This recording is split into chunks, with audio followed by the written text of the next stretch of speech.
Hey everyone, this is revituni.com, and in this tutorial I would like to show you how to create a siding in Revit.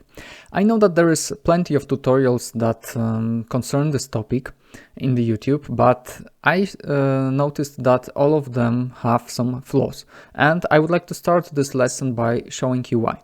So the most common method you may find online is that you actually attach the profile of the siding and create a sweep out of it, and it looks pretty well on a simple case like that.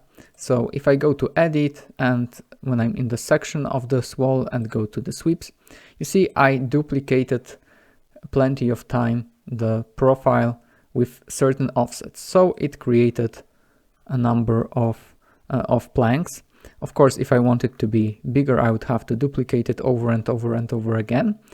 But the problem with this method is that when we have an window, you see the plank stays full. So we don't have a cutout, partial cutout in this sweep. And it's problematic also when it comes to the gable wall. Like, let's imagine that we want to connect it in here. If I would modify the profile of the wall, let's do a quick test, something like that. The planks will cut straight, right? So it will end up inside of the roof, which is not big of a deal if you don't care that much about being so precise. But it might be problematic mainly for the reason of the window opening. I saw some solution of wall opening when someone drew something like that, but actually it didn't work for me, especially in a case when you want to separate the finish layer from the main core layer.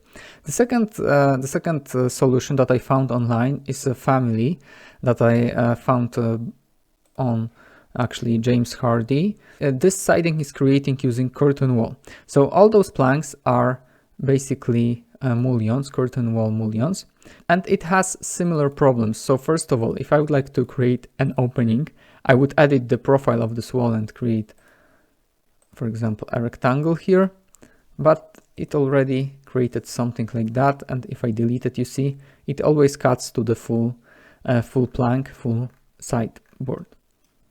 So without further ado, let's jump to the main solution that I want to share with you.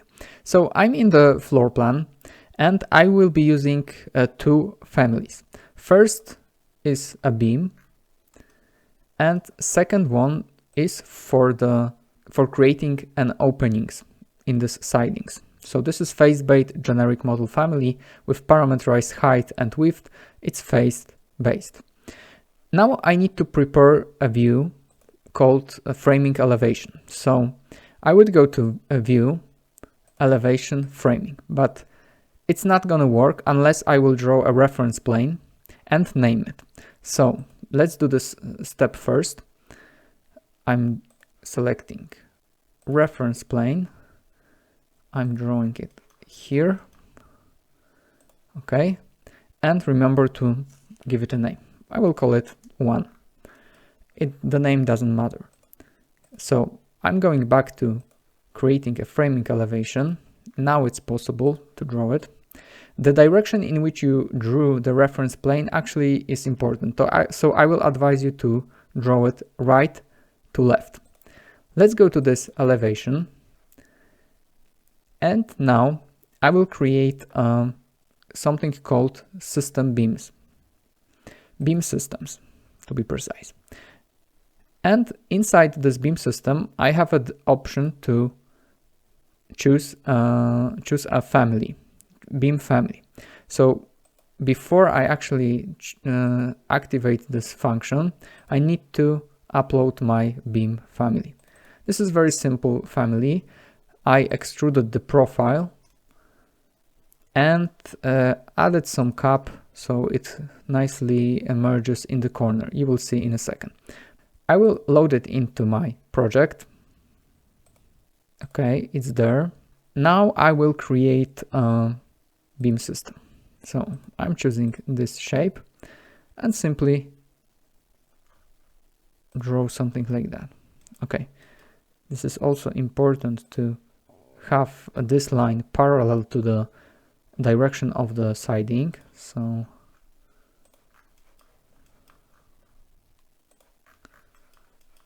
let's, okay. And of course, I need to adjust the distance. It will be 100 millimeters in my case. And let's start with the full plank at the bottom. So I will say beginning. And again, cladding beam family. Let's see how it looks like. We will not see anything right now because this elevation is inside the beam. But if I go to 3D view, you see it worked. I still have certain issue to solve. For example, windows. So it's a good idea to actually activate the visibility graphics and apply certain transparency to the structural framing families. So we see the windows that are behind it. I named this reference plane, you remember, I gave it a name 1. So it will be useful when I'm using my second family, which is this face base void. I will load it into the to my project and go to 3D and select component if it's not active yet. Okay, so I'm placing it here, here, here, and here.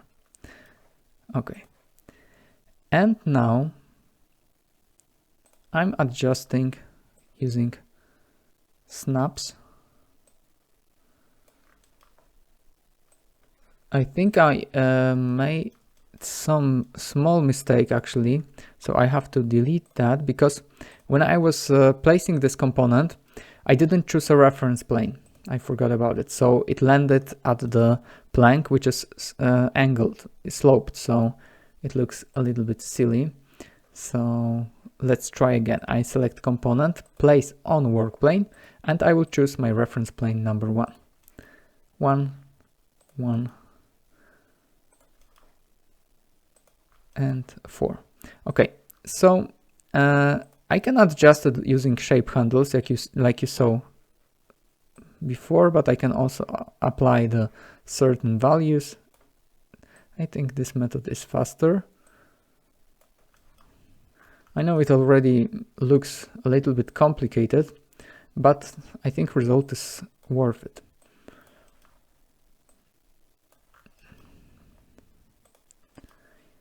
And what's interesting, this beam system would not allow us to be modeled in any other view like that. So we have to be in this framing elevation view that we just did. Okay, and now we use a cut command to cut it using this void. But you can see this void actually, I think it landed on the inside. So let's try to find it now. Okay, this is void, and I will switch so it's pushed up instead of to the interior.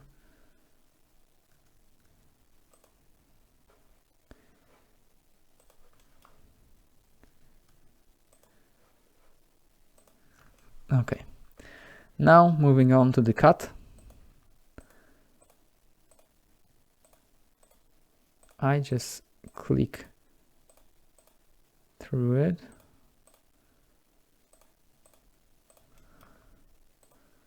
You have to be careful to choose the correct elements. Okay, and you can see that this is perfectly made opening, right? This beam is being partially cut, so it worked very well. The last thing would be to cut the gabled wall. The last part would be to cut it when it connects to the roof.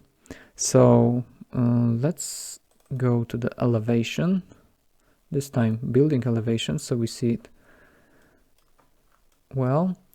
And now I will draw a reference plane.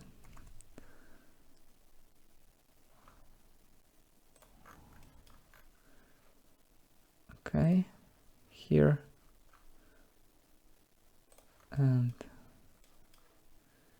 here. And now I can again use cut command to cut it with. The end that you see right now is the cap that I told you about. So this is the cap that allows us to nicely join in the corner. Okay, if you want to speed up the process, you can also say multiple cut. Then you select reference plane only once and click again. I drew the second wall so we can see the corner join condition. This is how it looks like. This is the cap that I modeled inside the beam family. Of course, if you want to change it to L-shaped profile, you can simply delete it and skip this part. But I wanted to create something like that here. Remember to draw the reference plane correctly when you are in the vertical position. Remember to draw it from down to up, because this will make sure that the beam system lands on the correct side. It would be a good idea also to separate this process if you are working on a larger project and working on a linked file. So siding would be separated from all the main information and loaded as a link into your project, mainly for the visual purposes. Let me know what you think of this idea, if it's good or not. Maybe you think it's rubbish, but I couldn't find anything better than that, and I think that it actually looks very well. If I reactivate the transparency to 0, it looks pretty nice.